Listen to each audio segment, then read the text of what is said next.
YS Bharathi Reddy గారు arrest కాబోతున్నారా? YS Avinash Reddy bail రద్దయి ఆయన కూడా అరెస్ట్ కాబోతున్నారా? తద్వారా జగన్మోహన్ రెడ్డి అరెస్ట్ అవుతున్నారా? ఇదంతా ఏ కేసులో? వివేక హత్య కేసులో. మరి సునీతారెడ్డి గారి పిటిషన్ బట్టి దర్యాప్తు జరిగినట్టయితే వీళ్ళ ముగ్గురు కూడా అరెస్ట్ కాబోతారా? అసలు ఏం జరగబోతుంది? మరి మొత్తానికి ఈ వివేక హత్య కేసులో వైఎస్ కుటుంబానికి ఉచ్చు బిగుస్తుందా? ఏం జరుగుతుంది తెలుసుకునే ప్రయత్నం చేద్దాం. దీన్ని విశ్లేషించడానికి మనతో పాటుగా ఉన్నారు ప్రముఖ ఆర్థిక, రాజకీయ, సామాజిక విశ్లేషకులు కొత్త రవీంద్రబాబు గారు. నమస్తే సార్. నమస్తే. సుప్రీంకోర్టు ఆదేశాల మేరకు వైఎస్ సునీతారెడ్డి గారు పిటిషన్ దాఖలు చేసిన సంగతి మనకు తెలిసిందే. మరి ఈ పిటిషన్లో చాలా కీలక అంశాలున్నాయి. ఆ అంశాలు బట్టి గనక దర్యాప్తు మొదలైతే వైఎస్ అవినాష్ రెడ్డి, భారతిరెడ్డి, తద్వారా జగన్మోహన్ రెడ్డి కూడా అరెస్ట్ అయ్యే అవకాశాలు ఎక్కువగా కనిపిస్తున్నాయి అని చెప్పి చాలా మంది విశ్లేషిస్తున్నారు సార్. మరి గత 7 సంవత్సరాలుగా నడుస్తున్నటువంటి ఈ వివేక హత్య కేసు ఒక కొలిక్కి వస్తుందంటారా? ఈ కేసులో ప్రధానంగా అక్యూజ్డ్ లిస్ట్ మనం చూసినట్టయితే ఇప్పటి వరకు అక్యూజ్డ్గా ఉన్న వాళ్ళని మనం గమనించినట్టయితే A1 Gangireddy, A2 Sunil Reddy, A3 Umashankar Reddy, A4 Dastagiri అప్రూవర్గా మారారు ఆయన, A5 Devireddy Shivashankar Reddy, A6 Uday Kumar Reddy, A7 YS Bhaskar Reddy, A8 Avinash Reddy. ఇప్పుడు సునీతమ్మ గారు అవినాష్ రెడ్డి బెయిల్ క్యాన్సిల్ చేయాలా, ఆయన విచారణ చేయాలి అనేది ప్రధానంగా పిటిషన్లో దాఖలు చేసినటువంటి ఈ A8 అవినాష్. ఆంధ్రప్రదేశ్ రాష్ట్రంలో 2019లో మార్చిలో జరిగినటువంటి వైఎస్ వివేకానంద హత్య ఒక సంచలనం. ఎందుకంటే ఆయన సామాన్య సాదా సీదా వ్యక్తి కాదు. జగన్ రెడ్డి గారికి స్వయాన బాబాయ్, వైఎస్ రాజశేఖర్ రెడ్డి గారికి సొంత బ్రదర్. అటువంటి వైఎస్ వివేక హత్య అనేది ఈరోజు వరకు కూడా నిందితుల్ని పట్టుకోలేకపోయారు. సునీత వైఎస్ వివేకానంద కూతురు ఒంటరి పోరాటం ఇన్ని సంవత్సరాలుగా పోరాటం చేస్తూనే ఉంది, స్వయంగా చెప్తూనే ఉంది. జగన్ రెడ్డి గారి కుటుంబ సభ్యుల మీద ఆమె ఎలిగేషన్ చేస్తూనే ఉంది. అయినప్పటికీ దర్యాప్తు ముందుకు జరగటం లేదు. ఎక్కడో తేడా కొడుతుంది. ఎప్పుడు పట్టుకుంటారు ఈ నిందితుల్ని? హూ కిల్డ్ బాబా ఎప్పుడు తేలుస్తారు అని ఆంధ్ర రాష్ట్ర ప్రజలంతా ఎదురు చూస్తున్నటువంటి విషయం మనం ఒక్కసారి గమనించినట్టయితే 2019లో మార్చిలో జరిగిన ఈ సంఘటన రకరకాల మలుపులు తిప్పారు వైఎస్ఆర్ కాంగ్రెస్ పార్టీ. అప్పట్లో ఏం చేశారు? ఈమె గుండెపోటుతో చనిపోయాడు వైఎస్ వివేకానంద అని ముందు వెలుగులోకి తీసుకొచ్చారు. తర్వాత అనూహ్యంగా ఎలక్షన్ టైంలో లబ్ధి పొందటం కోసం నారాసుర రక్త చరిత్ర అని చంద్రబాబు నాయుడు గారు ఫోటో పెట్టి గొడ్డలు పెట్టేశారు. అంటే చంద్రబాబు నాయుడు గారి మీదకి బ్లేమ్ నెట్టేసి దాని ద్వారా ఎలక్షన్లో లబ్ధి పొందారు. 2019లో లబ్ధి పొందిన కొన్ని అంశాల్లో ఇదొక బ్లేమ్ గేమ్ వల్ల కొంత లబ్ధి పొందారు వైఎస్ఆర్ కాంగ్రెస్ పార్టీ వాళ్ళు. తర్వాత సిబిఐ ఎంక్వైరీ అన్నారు, డిమాండ్ చేశారు బాబాయ్ కదా అని. తర్వాత సిబిఐని రానియకుండా తరిమి కొట్టారు ఆంధ్రప్రదేశ్ స్టేట్లో. తర్వాత సునీత ఎప్పుడైతే కీలకమైన అంశాలు కుటుంబ సభ్యుల మీద స్ట్రైట్గా నింద ఆరోపణలు చేసిందో అప్పుడు ఆంధ్ర రాష్ట్ర ప్రజలు రియలైజ్ అయ్యారు, ఇందులో ఇంత అన్యాయం జరిగిందా, వైఎస్ కుటుంబ సభ్యులే హత్య చేయించారా అని బాధ కలిగించే అన్యూన్యమైన సంఘటనలు వెలుగులోకి వచ్చినాయి, చాలా అంశాలు. అయితే ఏది ఏమైనప్పటికీ, ఏమి రీజన్స్ ఎన్నున్నప్పటికీ కేసు అయితే దర్యాప్తు ఆశించిన స్థాయిలో ముందుకి జరిగి నిందితుల్ని పట్టుకునే ప్రయత్నం జరగకపోవటం అనేది సున్నితమ్మకే కాదు మనకు కూడా బాధ కలిగించే అంశం. ఆయన సామాన్యమైన వ్యక్తి కాదు కదా. సో ఇందులో ఏం జరిగిందనేది మనం ఒక్కసారి పరిశీలించినట్టయితే, సునీతమ్మ పోరాటంలో భాగంగా సుప్రీంకోర్టులో పిటిషన్ వేసుకున్నారు.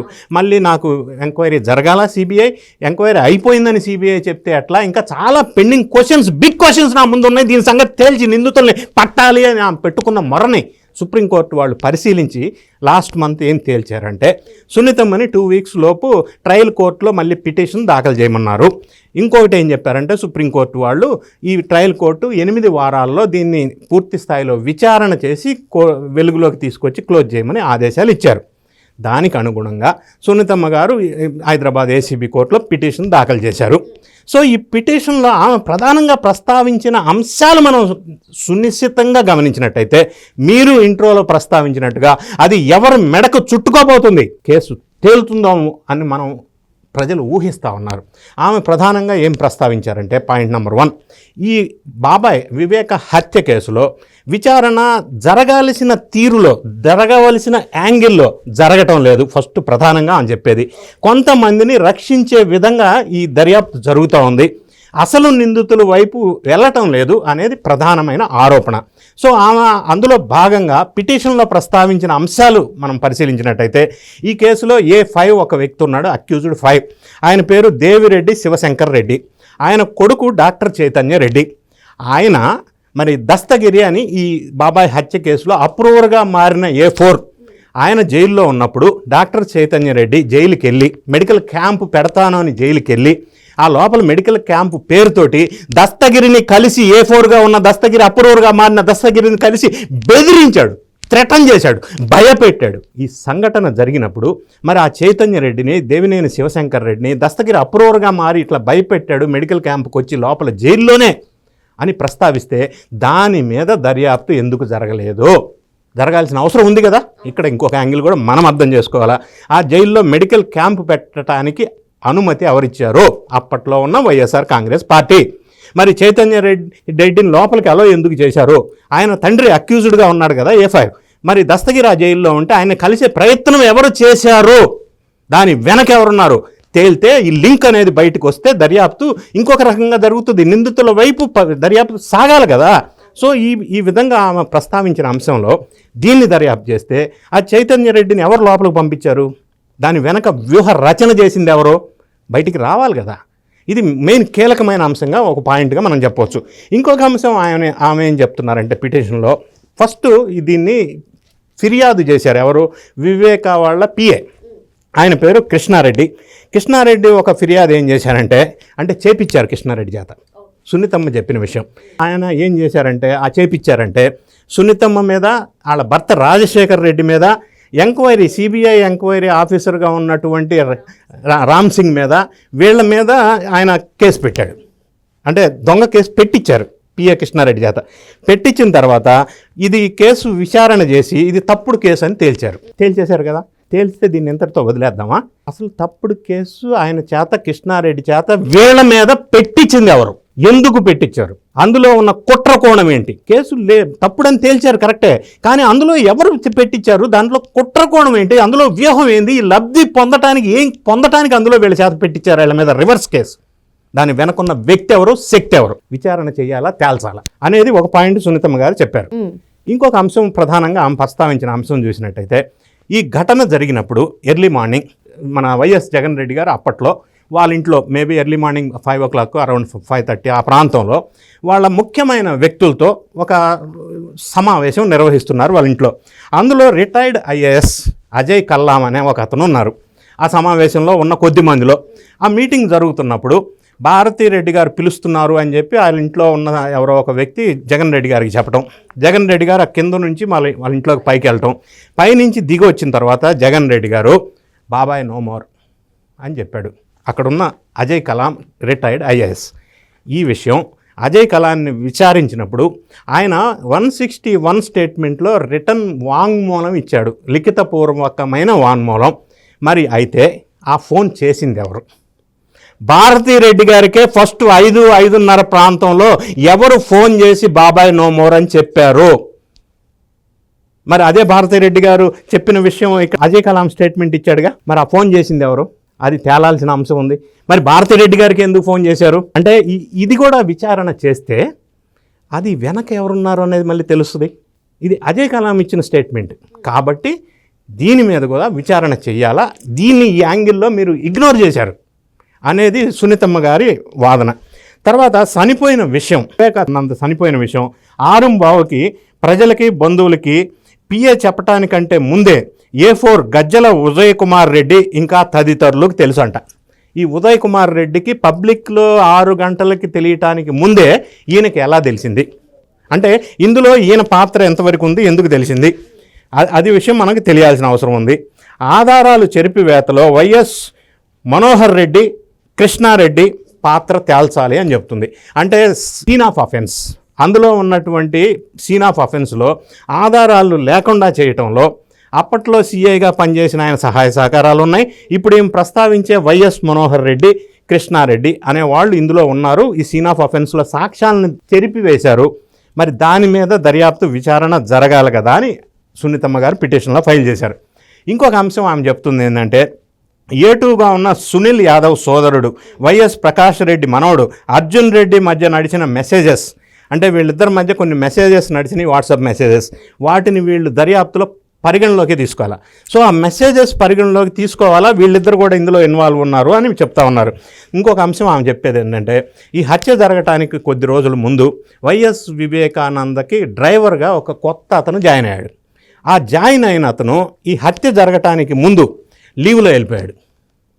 వెళ్ళిపోయిన తర్వాత, హత్య జరిగిన తర్వాత ఆయన అప్స్కాండింగ్, అసలు మనిషి కనబట్టలేదు, కనిపించకుండా మాయమైపోయాడు.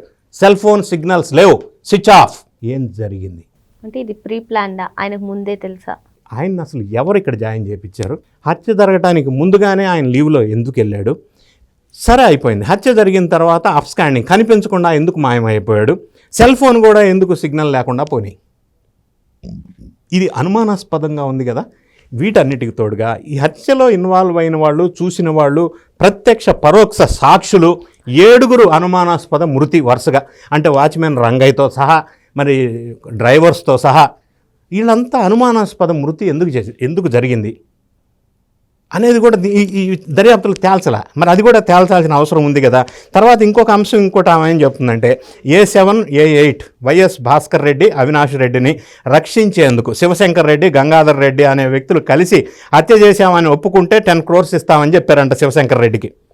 ఆ 10 crores ఇస్తామన్న ఆఫరు ఎక్కడి నుంచి ఇస్తామన్నారు, ఎవరు ఇస్తామన్నారు, ఎట్లా ఇస్తామన్నారు, దాన్ని మరచారు, ఇగ్నోర్ చేశారు. కేసులో దర్యాప్తులో పరిశీలనకు కూడా తీసుకొని దాన్ని విచారించాల్సిన అవసరం ఉందిగా. ఇవన్నీ కీలకమైన అంశాలను ఎందుకు వదిలేశారు? ఇంకొక అంశం, గంగాధర్ రెడ్డి అంశంపై అవినాష్ రెడ్డి ఇంట్రాగేషన్ చేస్తే క్లియర్ సమాచారం వస్తుంది అని చెప్తుంది. ఈ గంగాధర్ రెడ్డి అనే అంశం మీద అవినాష్ రెడ్డిని ముందు విచారణ చేస్తే అవినాష్ రెడ్డి ద్వారా అసలు ఏం జరిగింది, ఎందుకంటే ఫస్ట్ అవినాష్ రెడ్డికి సమాచారం ఎవరిచ్చారు, ఆయన ఆ తర్వాత భారతమ్మ గారికి కాల్ చేసింది ఎవరు, మరి ఈ సంఘటనలు మెసేజెస్ రూపంలో ఉన్నాయి, ఎందుకు విచారణ చేయలేదు, ఈ అంశాలన్నిటిని కూడా దర్యాప్తు చేయాలి అని చెప్పి సునీతమ్మ గారు పిటిషన్ వేశారు. సో ఇప్పుడు ఈ పిటిషన్కి మరి ఏసీబీ వాళ్ళు మళ్ళీ పునర్విచారణ చేయమని కోర్టు ఆదేశిస్తే, వీళ్ళు మళ్ళీ విచారణ కనుక చేస్తే సిబిఐ వాళ్ళు ఈ విచారణలో ఈ దర్యాప్తు సంస్థల ద్వారా అవినాష్ రెడ్డిని విచారణ చేయాలి అని బలంగా కోరుతున్నారు. మరి ఎందుకు చేయటం లేదు? గతంలో అవినాష్ రెడ్డిని విచారణ చేయడానికి వస్తే కర్నూలు హాస్పిటల్ దగ్గర అవినాష్ రెడ్డి అమ్మని హాస్పిటల్లో అడ్మిట్ చేసి ఆ దర్యాప్తు సంస్థలను బెదిరించి భయపెట్టి వెనక్కి పంపేసిన సంఘటన మనం చూసాం అప్పట్లో వైఎస్ఆర్సీపీ పరిపాలన చేస్తున్న కాలంలో. సో ఆయన్ని దర్యాప్తు జరగనివ్వకుండా చేశారు గతంలో రకరకాల ప్రయత్నాల ద్వారా. ఇప్పుడు మరి అవినాష్ రెడ్డిని ఎందుకు దర్యాప్తు చేయరు, విచారించరు? ప్రధానంగా ఆయన పాత్ర ఎక్కువ ఉందని చెప్పి సునీతమ్మ వాపోతా ఉన్నారు. సో ఈయన్ని అదుపులోకి తీసుకొని విచారణ చేస్తే సునీతమ్మ గారి ఆరోపణ ఏంటంటే భారతిరెడ్డి గారి వైపు కూడా ఆమె పేరు చెప్తా ఉంది. మరి ఇది అటొచ్చి ఇటొచ్చి అవినాష్ రెడ్డి అరెస్ట్ అయితే భారతిరెడ్డి వైపు వెళ్తుందా? ఇంకొక అంశం కూడా ఉంది. దీనికి సపోర్టింగ్గా మనకి ఇప్పుడు జరుగుతున్న పరిణామాలు చూసినట్టయితే జగన్ రెడ్డి గారు పులివెందుల్లో జడ్పీటీసీ ఎలక్షన్లో డిపాజిట్లు కూడా కోల్పోయి ఘోర పరాభవం చెందిన తర్వాత ఆ ప్రాంతం ఇన్ఛార్జిగా అవినాష్ రెడ్డిని తప్పించి దుష్యంత్ రెడ్డి అనే ఒక అతన్ని తీసుకొచ్చి ఆయన బాధ్యతలు ఇస్తారు అన్న వార్త. అవినాష్ రెడ్డి అరెస్ట్ అవుతాడని తెలిసే అవినాష్ రెడ్డిని తప్పించారంటారా? తెలియదు. ఆ విధంగా మనం ఊహాజనితమైన ఆలోచనలు సోషల్ మీడియాలో చక్కర్లు కొడతా ఉన్నాయి. అంటే ఎటొచ్చి సునీతమ్మ పిటిషన్ కనుక మళ్ళీ దర్యాప్తు చేస్తే అవినాష్ రెడ్డి పాత్ర ఎస్టాబ్లిష్ అయితే అవినాష్ రెడ్డి అరెస్టు తప్పదు అని వాళ్ళు గ్రహించి మరి ఇటువంటి పొలిటికల్ ఈక్వేషన్స్ ఏమన్నా మార్పులు చేర్పులు దీనికి బలం చేకూర్చే విధంగా సుప్రీంకోర్టు ఆదేశాల తర్వాతే జగన్మోహన్ రెడ్డి గారు కూడా ఈ నిర్ణయం తీసుకున్నారు అవినాష్ రెడ్డిని. కరెక్ట్. అందుకే వీటికి ఏమన్నా లింక్ ఉందో అని కూడా మనం ఆలోచన చేసుకున్నట్టయితే, అంటే ఎనాలైజ్ చేసుకున్నట్టయితే అది అరెస్ట్ తప్పదని జగన్ రెడ్డి కుటుంబం ఒక అండర్స్టాండింగ్ ఏమన్నా డెసిషన్కి వచ్చారా? దానివల్ల రాజకీయం పరమైన పొలిటికల్ ఈక్వేషన్స్లో వీళ్ళు చేసుకుంటున్నారు. ఇంకొక పక్క వార్త వినిపిస్తూ ఉంది, భారతమ్మ గారు కూడా పులివెందుల రాజకీయ రంగ ప్రవేశం చేస్తారని. అంటే అవినాష్ రెడ్డి అరెస్ట్ తప్పదు అని వాళ్ళ కుటుంబ సభ్యులు భావిస్తున్నారా? మరి సునీతమ్మ గారు ప్రస్తావించిన పిటిషన్లో అంశాలు మళ్ళీ దర్యాప్తు చేస్తే అవినాష్ రెడ్డికి లేదా భారతమ్మకి లేదా జగన్ రెడ్డి కుటుంబానికి ఎవరికి ఎప్పుడు ఎక్కడ దర్యాప్తు సంస్థల్లో నిజాలు తేలుతాయో అన్న ఆందోళన వాళ్ళ కుటుంబంలో ఖచ్చితంగా కనిపిస్తుంది. దానికి అనుగుణంగానే ఈ మధ్యకాలంలో రాజకీయపరమైన డెసిషన్స్ లేదా కొన్ని ప్రకటనలు బయటికి వస్తూ ఉన్న విషయం మనం ఈ విధంగా లింక్ చేసుకోవచ్చు. ఏదేమైనా సునీత ఒంటరి పోరాటానికి, వివేక హత్యకి ఆమెకి న్యాయం జరగాలని, అసలు నిందితులకి శిక్ష పడాలని అందరూ రాష్ట్ర ప్రజలంతా కోరుకుంటున్నారు. మనం కూడా ఆ విధంగా జరుగుతుంది అని ఆశిద్దాం. మరి మొత్తానికి ఈ వివేక హత్య కేసులో వైఎస్ కుటుంబానికి అయితే ఉచ్చు బిగుస్తుందని చెప్పి సార్ చెప్తున్నారు. మరి వైఎస్ వివేక హత్య కేసులో సునీత గారికి న్యాయం జరగాలని రాష్ట్ర ప్రజలతో పాటు మనం కూడా కోరుకుందాం. మరో అంశంతో మళ్ళీ కలుద్దాం. Thank you sir. Thank you.